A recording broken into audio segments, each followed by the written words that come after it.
Langit Jakarta sore itu mendung, seakan ikut menahan napas menunggu keputusan besar seorang wakil presiden muda.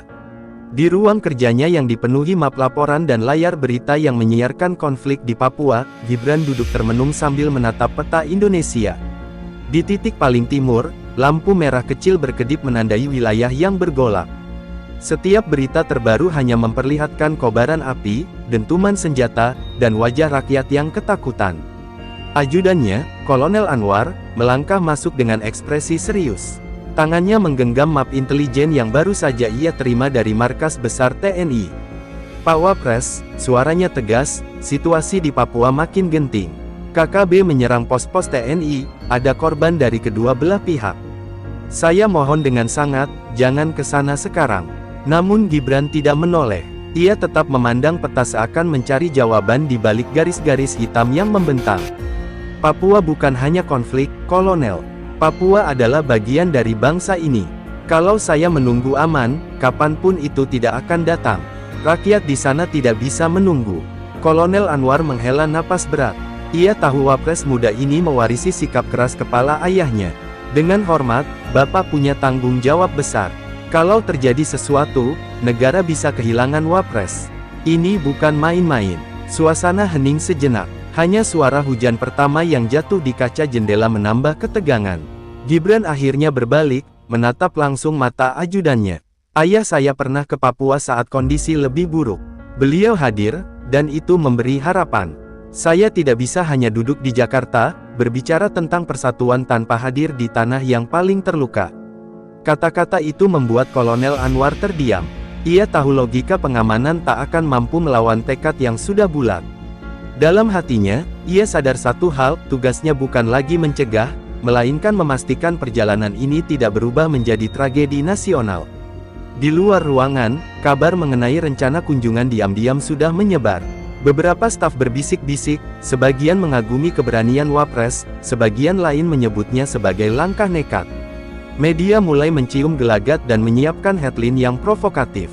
Gibran kembali duduk, mengambil pena, lalu menandatangani surat perintah perjalanan resmi. Gerakannya mantap, tanpa ragu. "Persiapkan semuanya, saya berangkat lusa," katanya singkat. Kalimat itu menutup segala perdebatan. Di balik jendela, Jakarta masih diterpa hujan, seakan menegur keputusan yang baru saja diambil. Tetapi di dada Gibran, semangatnya justru semakin menyala. Ia tahu perjalanan ini berbahaya, namun ia juga yakin kehadirannya di Papua akan menjadi simbol bahwa negara tidak pernah menyerah menjaga anak timurnya. Hari itu, di ruang kerja yang sepi, sebuah keputusan besar telah lahir, keputusan yang akan mengguncang Indonesia dan mengubah jalan hidup seorang wakil presiden muda. Keesokan harinya, suasana Istana Wapres berubah menjadi tegang.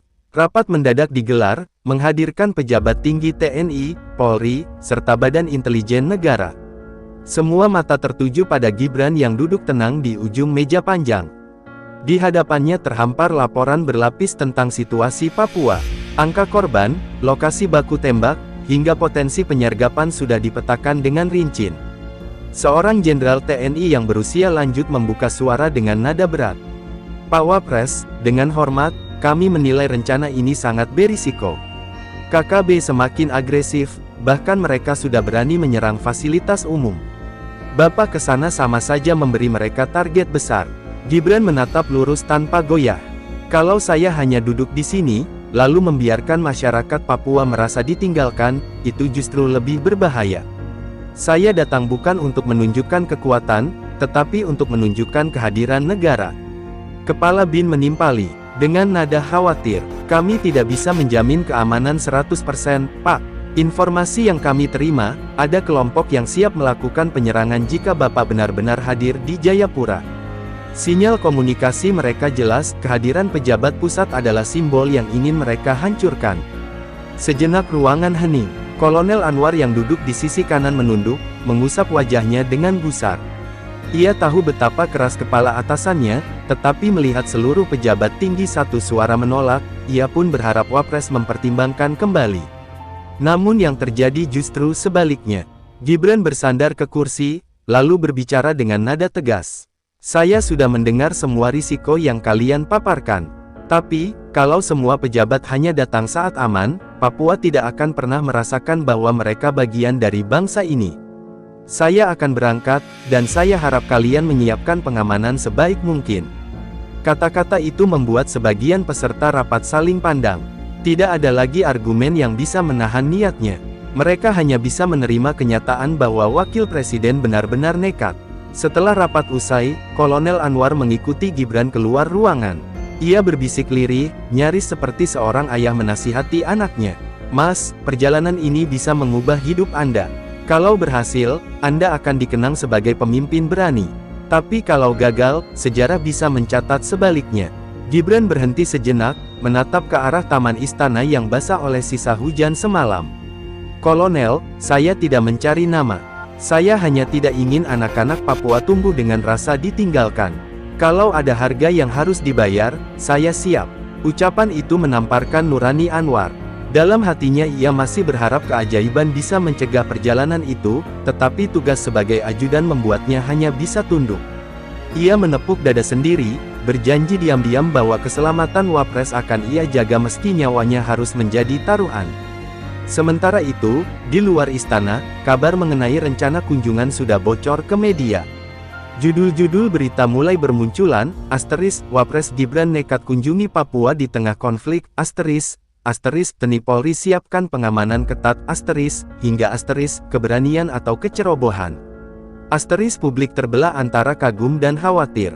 Hari itu berakhir dengan satu kesimpulan, rencana sudah tidak bisa dibatalkan. Semua pihak yang tadinya menolak, kini beralih fokus pada satu hal, menjamin perjalanan bersejarah itu tetap kembali dengan selamat. Hari keberangkatan tiba. Pagi itu, Bandara Halim Perdana Kusuma dijaga ketat. Kendaraan taktis berjajar rapi, pasukan bersenjata lengkap bersiaga di berbagai sudut. Sorot mata awak media yang berkumpul memancarkan rasa ingin tahu bercampur khawatir. Semua menunggu sosok Wapres Gibran yang tak lama lagi akan naik pesawat menuju Papua. Gibran muncul dengan langkah mantap. Setelan jas sederhana membungkus tubuhnya, namun raut wajahnya memancarkan keyakinan yang sulit digoyahkan. Ia menyapa prajurit yang berbaris di sisi landasan, mengangkat tangan sebagai tanda hormat. Bagi sebagian orang, senyumnya memberi ketenangan, meski dalam hati semua tahu bahwa perjalanan ini bukan sekadar seremoni biasa. Kolonel Anwar berjalan di sampingnya dengan ekspresi kaku.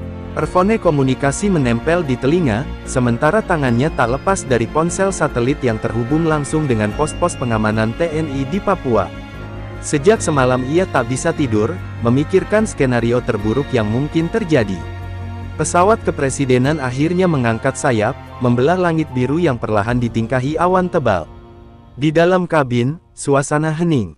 Staf kepresidenan duduk dengan wajah tegang, sebagian merapatkan doa dalam hati.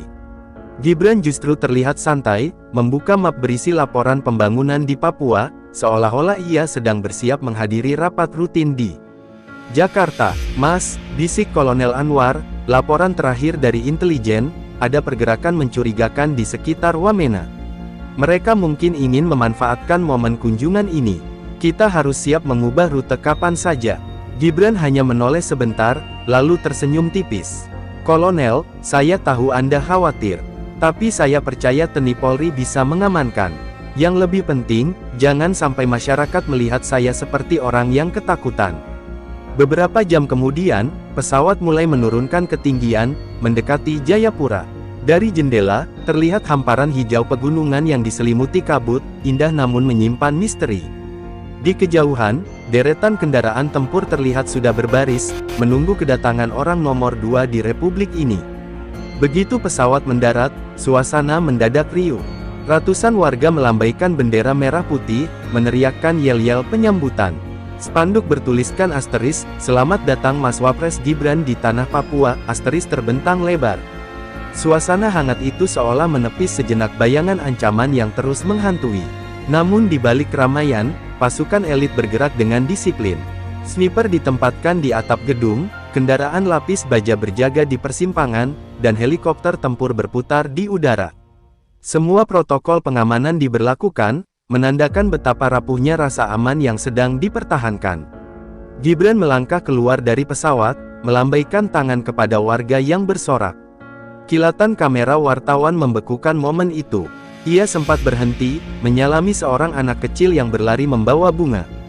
Adegan sederhana itu memunculkan air mata di mata sebagian masyarakat yang hadir, merasa kehadiran negara benar-benar nyata. Kolonel Anwar tetap waspada, tangannya tak pernah jauh dari pinggang tempat pistolnya terselip. Dalam benaknya, sambutan hangat rakyat hanyalah permukaan. Di balik hutan dan pegunungan, bayangan ancaman KKB masih mengintai, menunggu saat lengah. Hari pertama kunjungan itu pun dimulai dengan penuh kontras, antara senyum penyambutan yang tulus dan pengamanan militer yang mencekam. Papua menyambut wakil presidennya, namun sekaligus menyembunyikan bara yang sewaktu-waktu bisa menyala. Sejak pagi, jalan utama Jayapura sudah dipenuhi warga yang ingin melihat langsung sosok wakil presiden. Para pelajar berdiri berjejer, melambai-lambaikan bendera kecil sambil menyanyikan lagu nasional. Pedagang kaki lima pun menghentikan aktivitasnya untuk menyaksikan rombongan lewat.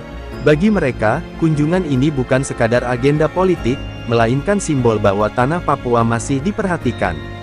Gibran berdiri di atas mobil terbuka yang berjalan perlahan. Tangannya tak henti melambaikan salam kepada masyarakat. Ia sengaja memilih mobil tanpa atap agar bisa menyapa lebih dekat. Sorakan gembira warga membuat suasana semarak, meski pasukan pengamanan di sekeliling tampak tegang. Kolonel Anwar, yang berdiri persis di belakangnya, terus menatap ke arah gedung-gedung tinggi dan gang sempit. Matanya bergerak cepat, mencari kemungkinan adanya sniper atau penyusup. Walau rakyat tampak antusias, ia tahu benar bahwa keramaian seringkali dijadikan celah oleh kelompok bersenjata. Di salah satu titik, seorang ibu tua berusaha mendekat sambil membawa noken berisi buah-buahan. Aparat sempat menahan, tetapi Gibran justru menghampiri, menerima bingkisan itu dengan senyum hangat. Tindakan kecil itu membuat kerumunan berteriak gembira. Bagi masyarakat, itu pertanda bahwa Wapres tidak sekadar hadir sebagai pejabat, tetapi juga sebagai bagian dari keluarga besar mereka. Namun di balik euforia, intelijen TNI mengirimkan pesan darurat melalui komunikasi khusus. Ada laporan pergerakan kelompok bersenjata di luar kota yang diduga hendak masuk. Informasi itu segera diteruskan ke Kolonel Anwar, membuat wajahnya semakin tegang. Ia berbisik singkat kepada komandan pengamanan lapangan, naikkan level siaga. Rombongan lalu menuju sebuah balai adat, tempat pertemuan resmi dengan tokoh masyarakat. Di sepanjang jalan, anak-anak berlarian sambil menyanyikan lagu daerah, menciptakan suasana penuh warna. Tapi helikopter yang berputar di atas menegaskan bahwa keamanan tetap menjadi prioritas. Setibanya di balai adat, Gibran disambut dengan tarian tradisional. Para penari, dengan wajah dihias cat putih dan merah, menarikan gerakan khas sambil menyanyikan syair penyambutan. Gibran tampak terpukau, bahkan ikut menepuk tangan mengikuti irama. Ia tahu, momen seperti ini lebih berharga daripada pidato politik. Sementara itu, di luar area, pasukan TNI dan Polri memperketat penjagaan. Jalan menuju balai ditutup, kendaraan diperiksa satu per satu. Laporan intel semakin sering masuk, memberi peringatan bahwa ada indikasi kelompok tertentu tengah mendekat. Pertemuan berlangsung hangat. Tokoh adat menyampaikan harapan agar pemerintah pusat lebih serius memperhatikan pembangunan sekolah dan rumah sakit. Gibran mendengarkan dengan seksama, mencatat beberapa poin penting. Senyum tulusnya menenangkan para pemimpin lokal, seakan memberi harapan baru. Namun di tengah acara, suara ledakan kecil terdengar dari arah luar kota. Seketika pasukan bersenjata berlari mengambil posisi. Warga yang hadir di sekitar balai berhamburan keluar dengan panik. Suasana riuh itu membuat semua sadar, ancaman bukan lagi sekadar bayangan, tapi sudah nyata. Kolonel Anwar segera menghampiri Gibran, wajahnya serius. "Mas, kita harus segera bergerak.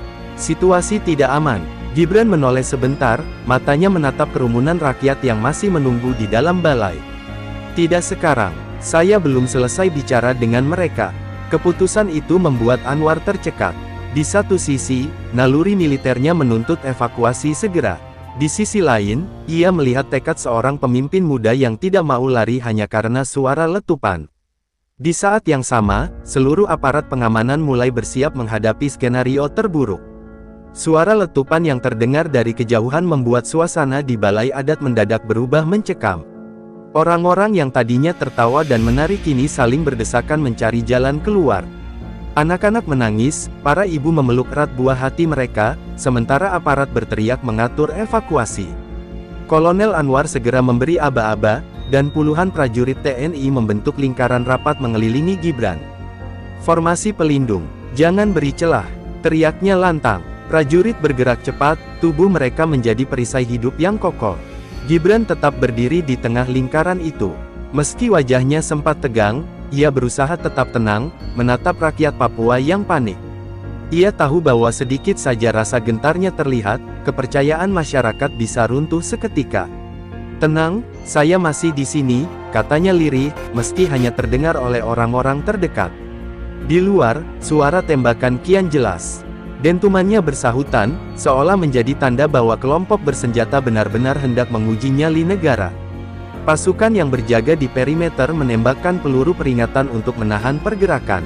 Helikopter pengintai berputar lebih rendah, mengawasi setiap sudut hutan yang mengelilingi kota. Kolonel Anwar meraih lengan Gibran, suaranya penuh desakan.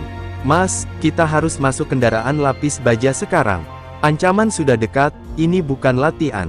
Namun Gibran menahan langkah, matanya masih tertuju pada warga yang terjebak di sisi lain balai. "Kalau saya lari duluan, mereka juga akan ikut panik. Kita evakuasi bersama." Keputusan itu membuat para pengawal makin resah. Mereka tahu, setiap detik keterlambatan bisa berakibat fatal. Tapi melihat keteguhan sang wapres, mereka tidak punya pilihan selain menyesuaikan strategi. Pasukan khusus segera bergerak, mengevakuasi warga terlebih dahulu sambil tetap menjaga lingkaran perlindungan. Di tengah kepanikan itu, seorang anak kecil terpisah dari ibunya. Ia berlari ke arah panggung dengan wajah penuh ketakutan. Tanpa pikir panjang, Gibran melangkah maju, meraih tangan si bocah, lalu menyerahkannya kembali ke seorang prajurit untuk dibawa ke zona aman. Adegan itu tertangkap kamera wartawan, menjadi bukti nyata bahwa ia tidak hanya hadir secara simbolis. Peluru nyasar terdengar memecah kaca salah satu jendela balai. Pecahannya berhamburan, membuat beberapa orang menjerit. Pasukan semakin memperketat barisan, menundukkan kepala Gibran agar tidak menjadi sasaran terbuka. Situasi kini benar-benar genting. Anwar menekan alat komunikasinya. "Unit Delta, segera buka jalur evakuasi. Kendaraan harus sampai di titik pengambilan dalam 5 menit. Suaranya keras, tapi nadanya jelas menunjukkan betapa ia sedang berpacu dengan waktu. Akhirnya, setelah warga berhasil diamankan, rombongan dipindahkan ke kendaraan lapis baja. Gibran naik terakhir, memastikan tidak ada yang tertinggal. Saat pintu besi ditutup, dentuman peluru kembali terdengar, mengguncang dinding kendaraan. Mesin meraung, membawa mereka keluar dari zona bahaya dengan kecepatan penuh. Di dalam kendaraan, keheningan menyelimuti. Hanya napas berat para prajurit terdengar, bercampur dengan suara jantung yang berpacu kencang. Gibran menunduk sejenak, merasakan keringat dingin di pelipisnya. Untuk pertama kalinya ia benar-benar sadar, nyawa bisa melayang kapan saja di tanah yang sedang ia kunjungi. Namun di balik rasa takut itu, ada juga kesadaran lain yang muncul, kini ia benar-benar melihat sendiri penderitaan rakyat Papua, hidup dalam ketakutan sehari-hari akibat konflik berkepanjangan. Dan tekadnya pun semakin mengeras, kunjungan ini tidak boleh sia-sia. Malam itu, setelah rombongan tiba di markas sementara TNI, suasana masih dipenuhi ketegangan. Dentuman peluru siang tadi masih terngiang di telinga semua orang. Bau mesiu seakan masih menempel di udara, meski jarak dengan lokasi serangan sudah puluhan kilometer. Para prajurit berjaga dengan senjata terkokang, mata mereka tidak lepas dari kegelapan hutan di sekeliling markas. Gibran duduk di sebuah ruangan sederhana, ditemani lampu minyak karena listrik di daerah itu sering padam. Tubuhnya terlihat letih, namun tatapannya tetap tajam. Kolonel Anwar berdiri di samping, masih dengan ekspresi tegang. "Mas, saya mohon, besok kita langsung pulang saja. Kunjungan ini sudah cukup membuktikan keberanian Anda. Jangan ambil risiko lagi." Namun Gibran menggeleng perlahan. "Saya belum datang sejauh ini hanya untuk lari setelah ditembaki. Kalau saya pulang sekarang, pesan yang sampai ke rakyat Papua adalah, pemimpinnya takut. Itu bukan yang saya inginkan." Tak lama kemudian, beberapa tokoh adat Papua memasuki ruangan. Mereka mengenakan pakaian tradisional, wajah mereka masih terlihat gusar akibat kejadian siang tadi. Salah satu yang tertua, dengan rambut putih tergerai, menatap Gibran dalam-dalam. "Anak muda, apa yang kau cari dengan datang ke tanah yang sedang berdarah ini? Bukankah lebih aman bagimu tinggal di istana?" Gibran menunduk sejenak, lalu menjawab dengan suara berat. "Saya datang karena Papua adalah bagian dari Indonesia. Saya ingin mendengar langsung, bukan lewat laporan di meja kerja.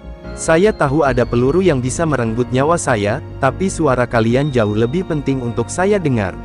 Ruangan hening seketika. Tokoh-tokoh adat saling pandang, kaget sekaligus terharu mendengar jawaban itu.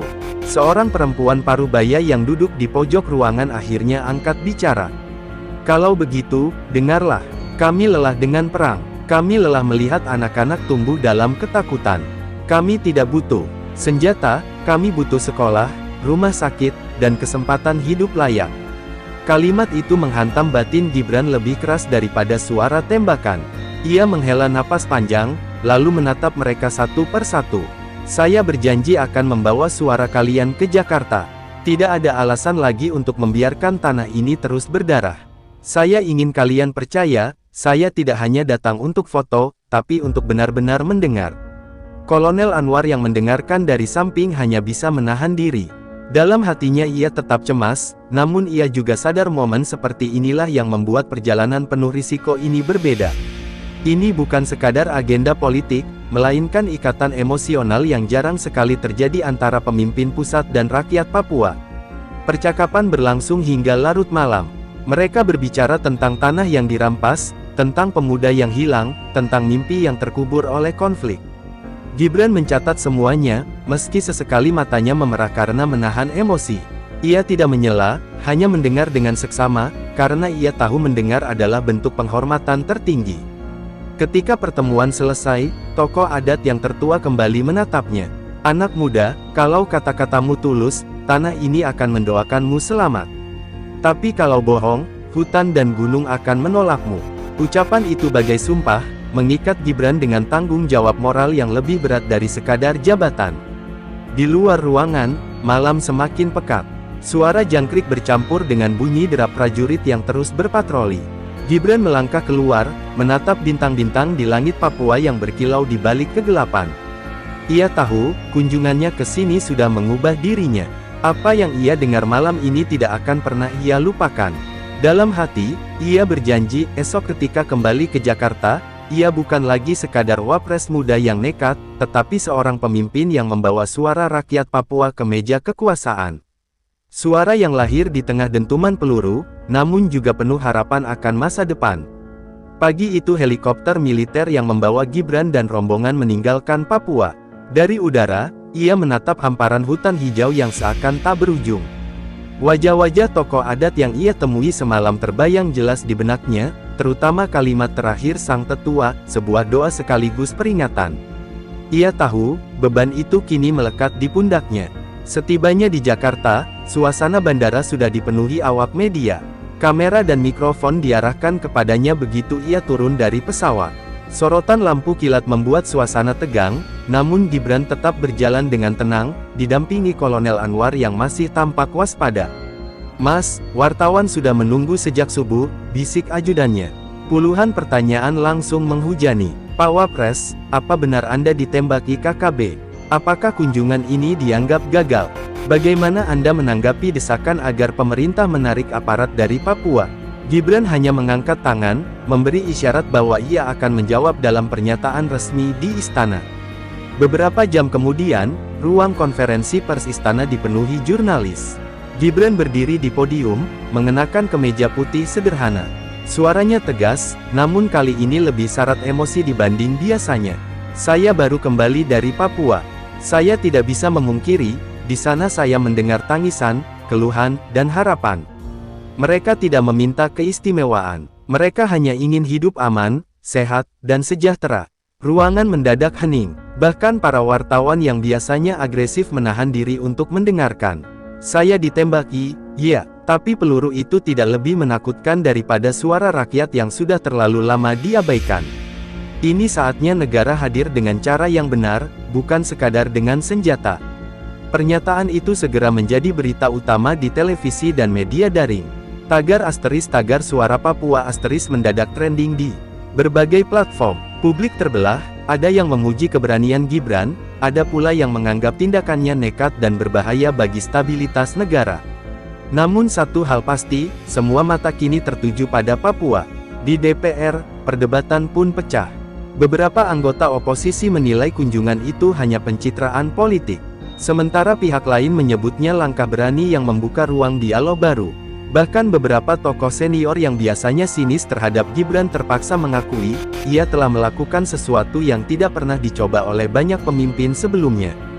Kolonel Anwar yang ikut hadir dalam konferensi pers hanya bisa menarik napas panjang. Dalam hati, ia mulai mengerti bahwa keputusannya melindungi Gibran bukan sekadar tugas, melainkan bagian dari sejarah yang sedang ditulis. Ia menyaksikan bagaimana seorang pemuda yang tadinya diragukan kini mulai menunjukkan warna kepemimpinannya sendiri. Di tengah hiruk-pikuk politik, pesan dari Papua tetap terngiang. Gibran menolak semua undangan wawancara televisi setelah malam itu. Ia lebih memilih duduk bersama timnya, menyusun rencana konkret, tambahan sekolah, rumah sakit, dan jalur distribusi logistik di pedalaman. Ia sadar, tanpa langkah nyata, semua kata-kata yang ia ucapkan hanya akan berakhir jadi retorika kosong. Malam hari, ketika ia sendirian di ruang kerjanya, Gibran menatap peta besar Indonesia yang terpajang di dinding. Matanya berhenti di ujung timur, di tanah yang penuh luka sekaligus harapan. Papua bukan sekadar wilayah. Papua adalah hati Indonesia, gumamnya lirih. Janji itu kini menjadi utang yang tak bisa ia abaikan. Bukan hanya kepada rakyat Papua, tapi juga kepada dirinya sendiri. Ia tahu perjalanan masih panjang, penuh rintangan dan intrik politik. Namun satu hal jelas, keberangkatannya ke Papua telah mengubah arah langkahnya sebagai pemimpin. Ia tidak lagi sekadar pewaris jabatan, melainkan pembawa suara dari timur.